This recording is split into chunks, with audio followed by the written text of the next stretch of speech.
April 2025. Supercell dropped an update that literally deleted one of the most important features in the entire game, the Season Shop. For years, this was how you actually progressed in Clash Royale if you weren't dropping hundreds of dollars. You'd grind seasonal challenges every week, progress through your past Royale tiers, participate in special events, and stack up season tokens. Then, you'd spend those tokens on exactly what you needed. Trade tokens, so you could request specific cards from your clanmates. Wild cards for universal upgrades on any card in your deck. Evolution shards, when you finally wanted to evolve that Valkyrie. Even banners through the banner box system if you wanted to flex cosmetics. It was the only system in the game where free-to-play players had actual control over their progression. You could save your tokens for weeks, plan your upgrades around meta shifts after balance changes, and strategically build toward tournament-ready decks.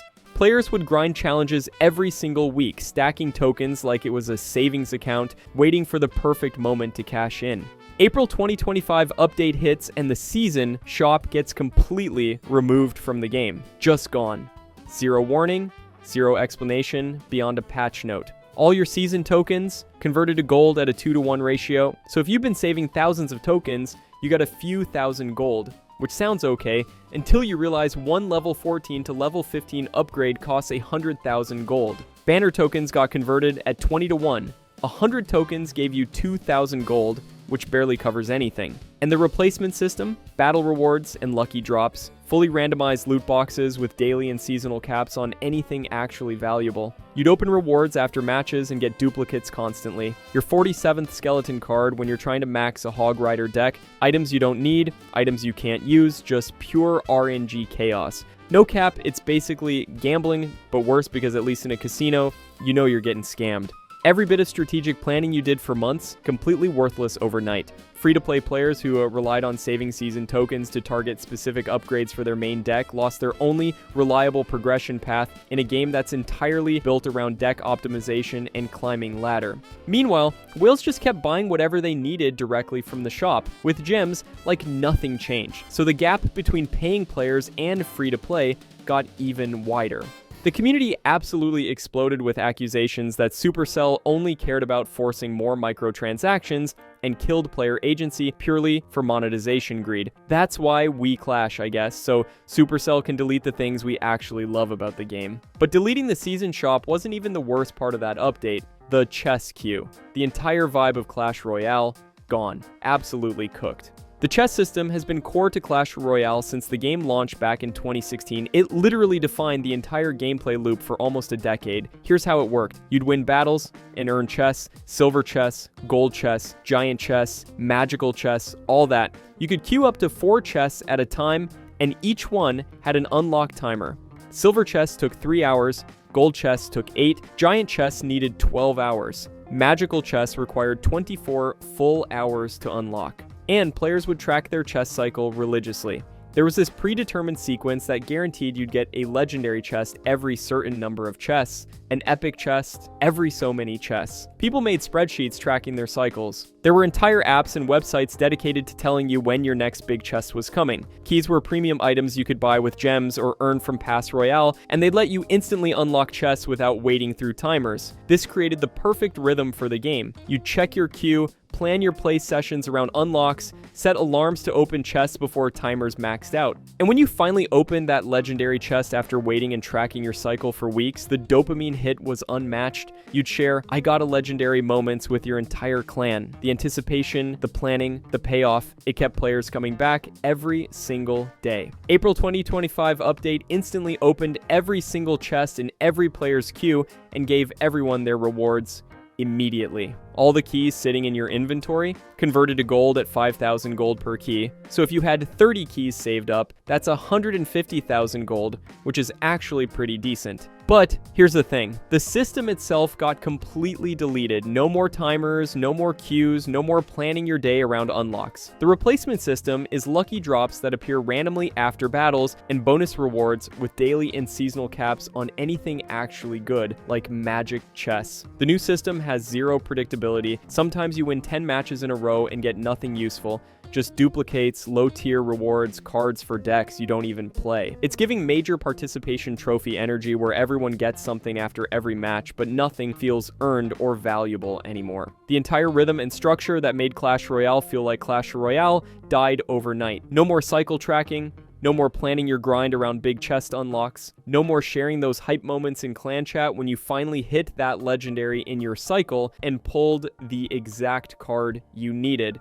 Just pure brain rot RNG where you can't even guarantee your progression is actually moving forward. Veterans who love the predictable grind and the satisfaction of mastering the chess cycle felt completely betrayed.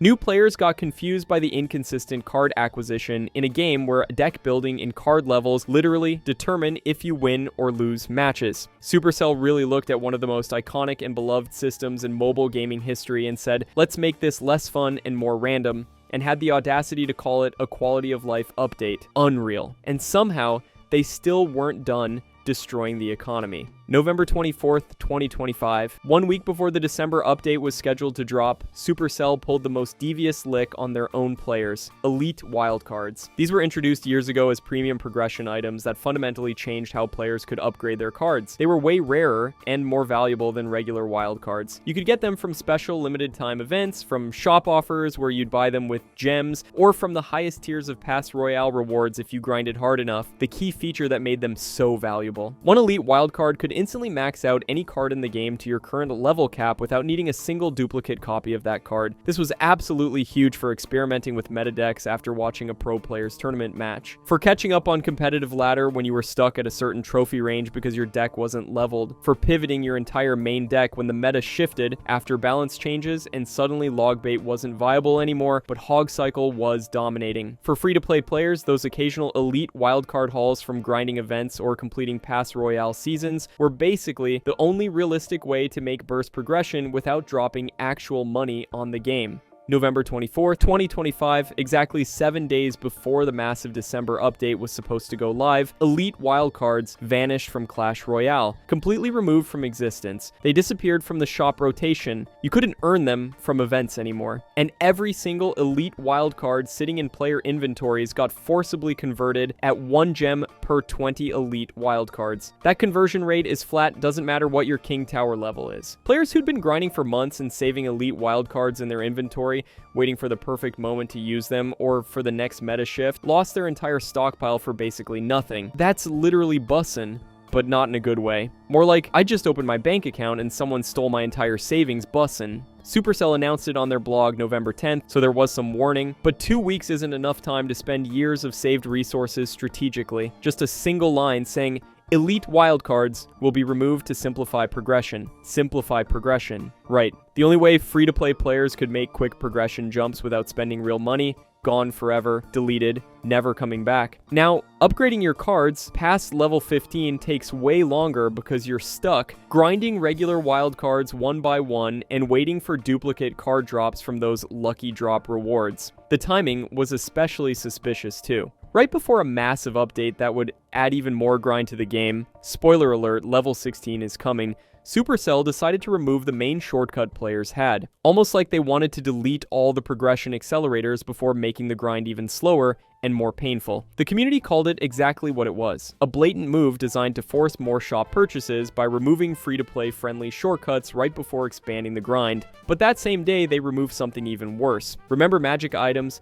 Books of cards, books of books, magic coins, all that stuff you saved up for months waiting for the perfect clutch upgrade moment? Yeah, Supercell said, nah, we don't do that here anymore. Magic items were introduced to the game as this whole new category of mid-game progression accelerators that gave players burst upgrade power. Books of cards would instantly upgrade any card of a specific rarity, common, rare, epic, or legendary, without needing duplicate copies or spending gold. Just instant max level for that rarity tier. Books of books were these ultra rare god tier items that converted into multiple books of cards when you opened them, basically a mega accelerator that could max out several cards at once. Magic coins were multipliers for your gold that would cut your upgrade costs in half temporarily, making that expensive level 14 to level 15 jump actually affordable. Star points you earned from maxing out cards, and you'd spend them to unlock card evolutions and exclusive cosmetics that made your deck look sick. Players would grind clan games every single weekend, participate in special seasonal events, complete Pass Royale tier after tier, all to stockpile these magic items in their inventory. Then you'd save them for critical moments. New evolution launches when everyone's racing to evolve the new cards first. Meta shifts after balance patches when your main deck suddenly needs different cards maxed. Tournament prep when you have 3 days to get your deck tournament ready. Or finally maxing that one specific legendary your entire deck strategy depends on. November 24th, 2025, as part of the December update preparation, Supercell announced that all magic items would be converted and permanently removed from the game. Books of cards got converted to wild cards, and the rates actually scaled based on your King Tower level. If you were King Tower 15, a common book gave you 7,500 wild cards, which is pretty generous. Books of books converted to 6,000 gems flat, which is huge considering how rare they were. Magic coins turned into 120,000 gold. Star points became crystals for cosmetics. Some players actually thought the conversion rates were fair considering the simplification. Others felt robbed because they'd been strategically saving these items for specific future moments that would never come.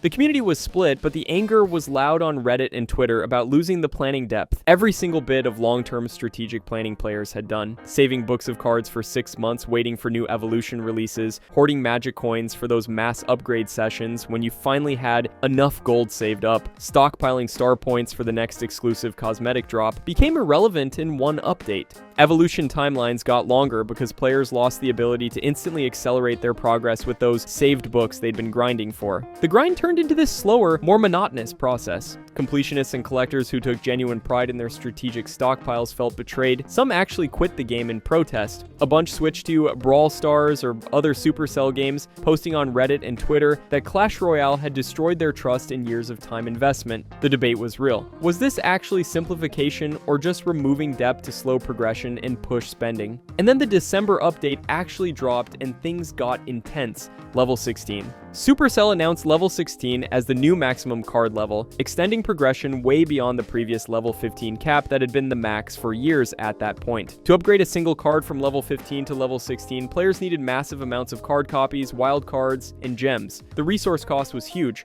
way more expensive than any previous level jump in the game's history. Here's the part that made people lose their minds. Players who'd already spent literal months or even years grinding and maxing out their entire decks to level 15, they didn't get free upgrades to level 16, but Supercell did recalculate the King's Journey system, which now went to level 90, and excess cards from maxed stacks converted to crystals for cosmetics. Some players appreciated the gem economy shortcuts. Others felt betrayed after all the previous economy nerfs, elite wildcards deletion, magic items removal, season shop killing, chess system changes. Unlike previous major progression expansions in Clash Royale's history, like the famous Royale event that flooded players with discounted upgrades and bonus resources to help everyone catch up, level 16 launched without massive catch-up events. The update went live on November 24th, and immediately the community started arguing. Ranked ladder modes stayed capped at level 15 until a planned update in May 2026, so competitive ladder climbing was protected for a few months. But casual modes, party modes, and 2v2 opened up to level 16 immediately. This created a rough scenario for anyone trying to play casually.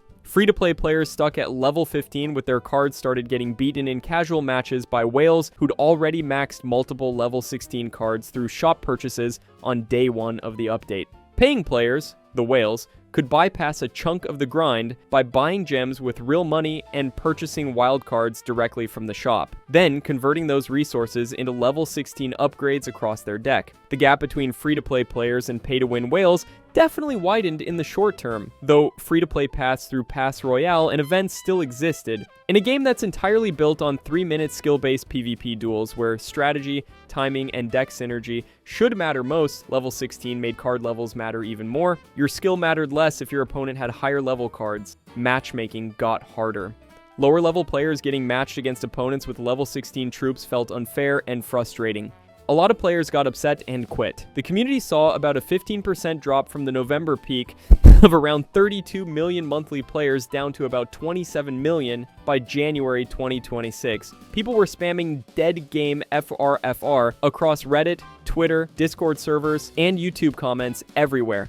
The grind without big compensatory events made the game feel less accessible for new and returning players. Community trust in Supercell took a hit, with veteran players calling it a major misstep. But the game was still pulling in $58 million in December 2025, staying Supercell's top earner, so clearly a lot of people were still playing and paying. Oh, and they also decided to make climbing trophies even more intense, 12,000 trophies, 4 brand new arenas. Sounds like a massive W for endgame content, right? It's complicated. The December update extended Trophy Road from its previous cap all the way up to 12,000 trophies, a huge jump. 4 new arenas got added to accommodate the extended trophy range. Arena 25, called Rune Ruins, unlocked around 10,000 trophies. Then Arena 26, Arena 27, and finally Arena 28, called Ultimate Arena, sitting at the absolute peak of the trophy system. King's Journey, which is the player level system, got stretched all the way to level 90. Early levels had their XP requirements made easier so new players could progress faster through the beginning, but late game King's Journey levels demanded huge XP grinds.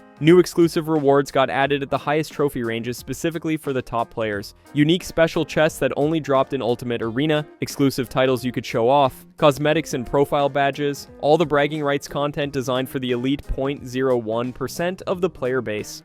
On paper, this update sounded exciting. New content, new goals to chase, prestige rewards for dedicated endgame players grinding at the top. But the execution had problems. High Ladder didn't get robust skill-based matchmaking systems. The new high trophy arenas became dominated by level 16 cards, maxed heroes, and players willing to spend heavily. Queue times at 10,000 plus trophies got longer, some players waiting several minutes for matches. When matches finally happened, they often felt like they came down to card levels and deck matchups more than pure skill. Climbing became really difficult unless you had a maxed deck because you'd constantly face opponents with everything upgraded. The grind to reach these new arenas is massive. Casual players would need months of daily play to get there without spending. High Ladder went from being this prestigious accomplishment to feeling like it was mainly for whales and hardcore grinders. The prestige of hitting top ranks, something players used to flex on their clans and YouTube channels, felt diminished to a lot of people. Casual and mid-ladder players found the climb discouraging because the path forward required so much time or money. The core appeal of Clash Royale, pushing trophies, climbing arenas, competing for rank, felt less accessible. It's like getting a gym membership and then finding out the advanced equipment is locked behind extra fees. Just sits there while you watch from outside. Arena climbing, which had been central to Clash Royale's identity, became more divisive and split the community between casual and competitive players. Speaking of over-leveled nightmares, Supercell decided to add heroes to the game, and bro, it's actually over. December 1st, 2025, Supercell introduced hero troops to Clash Royale, and the game's meta completely exploded. Heroes are this brand new troop category you unlock by collecting 200 hero fragments, which drop way less frequently than normal cards from chests and events. We're talking once in a blue moon drop rates. 4 heroes launched. Heroic Knight, a 3 elixir, common with a sword and shield, high HP, and moderate damage. Heroic Giant, 5 elixir, rare with brass knuckles, high HP and moderate damage, ability costs 2 more elixir. Heroic Mini PEKKA, 4 elixir rare wielding a cracked sword and a spatula, yes, a spatula, high HP and high damage, ability costs 1 elixir, and Heroic Musketeer, 4 elixir rare with a blunderbuss and deployable turret, moderate HP and moderate damage, ability costs 3 elixir. You can run 1 hero at Arena 15, 2 at Arena 25. The golden glowing designs got everyone hyped before release. But the abilities are what completely changed the meta. Knight activates Triumphant Taunt and drops a taunting shield that forces enemies to attack it while absorbing massive damage. Basically, an emergency panic button when your opponent drops a huge push. Giant activates Heroic Hurl and punches enemy troops, hurling them backward across the arena and disrupting pushes. Heroic Mini PEKKA activates Breakfast Boost and gains 5 stacking levels with every hit, ramping up his stats until he's basically unstoppable if left unchecked. Musketeer activates Trusty Turret and spawns an auto turret with piercing shots that shred entire pushes and provide permanent defensive pressure. For just 1 to 3 extra elixir, you can completely swing matches. The meta instantly imploded into hero spam. everyone started running Heroic Giant, Heroic Mini PEKKA, and matches became who activates abilities first wins. Classic decks like Logbait and Hog Cycle struggled hard, couldn't keep up with hero power levels. Free-to-play players couldn't unlock heroes fast enough because fragments drop once in a blue moon, you'd open 100 chests and maybe get 10 fragments if you were lucky. Meanwhile, Whales maxed all 4 on day 1 by buying every offer and dominated every mode. It's giving, I bought every battle pass and all the DLC energy, but times 1,000. The power gap is genuinely massive, game balance got thrown out, skill became less relevant because one hero ability can delete your entire push. Deck variety suffered because if you're not running heroes, competing gets way harder. Every match turned into who has better heroes and ability timing. The community went off. People called heroes game killers and pay to win. Player count dropped around 15% over the next month, from about 32 million down to 27 million monthly players by January.